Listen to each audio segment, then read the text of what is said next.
Grover Norquist is discussing immigration reform right now in Washington, D.C., and he says times have changed for the Republican Party.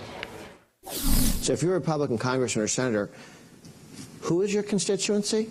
The radio talk show hosts or the guys who go to church and the guys who have jobs? I mean, this is so that's been this very significant shift in the right elected officials' perception of where the center-right Republican Party is, which I think is very healthy and is a more accurate reflection of where voters are.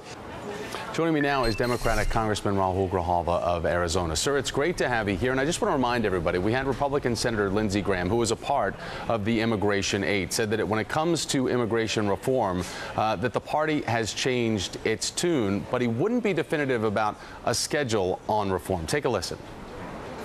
The politics of self-deportation are behind us. Every corner of the Republican Party, from libertarians, the RNC, House Republicans, and the rank-and-file Republican Party member, is now understanding there has to be an earned pathway to citizenship. One thing else, Congressman, that Graham went on to say is that there was this 70-30 chance that legislation would be enacted. However, Chuck Schumer, who's also part of the Immigration 8, says that he expects something to happen this week. However, Lindsey Graham over the weekend said he thinks a couple of weeks. What's your guess on a proper timeline? My guess is within the next 10 days. The anticipation is this week, but certainly the week after that. Not only the anticipation, but the work that has gone into it.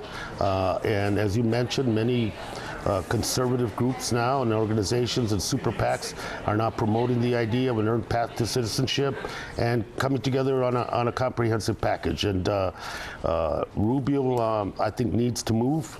He needs to be more definitive in his support of this process. He's key to this movement, but I remain optimistic and somewhat hopeful. All right, when you talk about Marco Rubio, though, who was part of the Immigration 8 group, he recently sent a letter to the head of the Judiciary Committee warning of, quote, excessive haste in changing immigration law. He doesn't seem as confident or as outspoken as he was on immigration reform months ago. Why do you think there's been such a change publicly? Well, I think it's a political reality.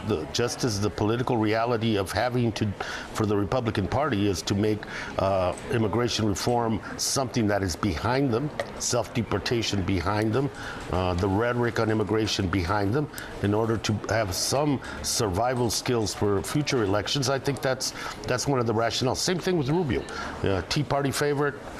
Conservative darling, but pushing immigration reform, and that part of the party is still very, very much opposed to any immigration reform.